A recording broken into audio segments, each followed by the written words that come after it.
Hello traders, jumpa lagi dengan Ika Akbarwati dalam program Fibis Morning Call. Pada penutupan perdagangan di Bursa Saham Amerika Serikat akhir pekan lalu terjadi penurunan yang signifikan. Indeks-indeks di Bursa Wall Street turun tajam untuk 3 minggu berturut-turut disebabkan oleh anjloknya harga saham dari sektor produsen chip komputer. Pada perdagangan akhir pekan lalu juga lembaga pemeringkat rating S&P melakukan downgrade terhadap outlook obligasi Prancis menjadi negatif dari stabil. Kondisi ini juga mengakibatkan terganggunya sentimen para pelaku pasar di bursa saham Amerika Serikat tersebut. Indeks Dow Jones Sabtu dini hari ditutup turun sebesar 0,69%, sementara S&P 500 mengalami penurunan sebesar 1,15%. Indeks Nasdaq ditutup anjlok sebesar 2,33%. Pada penutupan perdagangan di Bursa Saham Indonesia akhir pekan lalu, IHSG juga anjlok sebesar 0,62% disebabkan oleh profit taking yang dilakukan oleh para investor asing setelah Bursa Saham Indonesia sempat mengalami peningkatan yang cukup signifikan pada perdagangan awal pekan lalu. Pada perdagangan di Asia hari ini, volume perdagangan tampaknya akan sedikit sepi karena bursa saham Jepang libur untuk merayakan Hari Kesehatan dan Olahraga. Sementara itu, untuk indeks Kospi di Bursa Korea Selatan mengalami penurunan sebesar 0,59% dan mencapai level paling rendah sejak bulan Maret tahun 2014 yang lalu.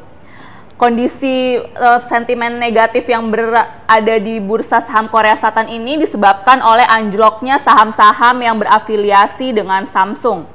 Sementara saham di bursa Australia juga mengalami penurunan disebabkan oleh sentimen negatif yang terbawa dari perdagangan Wall Street. Indeks ASX 200 mengalami penurunan sebesar 0,58% dan mencapai level paling rendah dalam 8 bulan belakangan.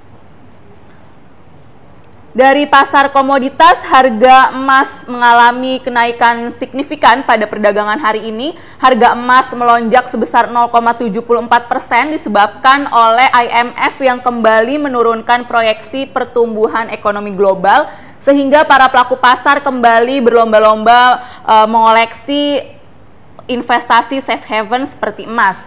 Sementara itu, harga minyak mentah justru anjlok tajam sebesar 1,28%, melanjutkan penurunan yang terjadi pada perdagangan akhir pekan lalu, disebabkan oleh peningkatan pasokan yang diiringi dengan penurunan permintaan.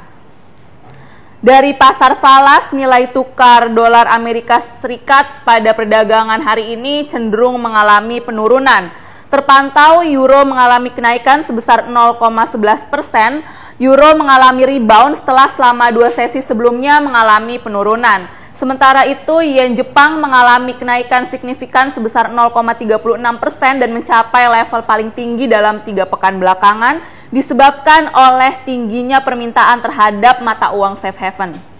Nilai tukar Aussie pada perdagangan pagi hari ini mengalami penurunan tipis sebesar 0,07% disebabkan oleh para pelaku pasar yang menghindari aset berisiko seperti dolar Australia karena bursa saham Asia pada perdagangan hari ini sedang mengalami penurunan. Pada perdagangan di Bursa Saham Indonesia hari Senin ini, beberapa saham yang bisa menjadi fokus para investor antara lain adalah BBCA, ADRO, dan juga PTBA. Demikian Fibis Morning Call untuk edisi kali ini. Semoga bermanfaat, tetap semangat investasi, dan salam Fibis.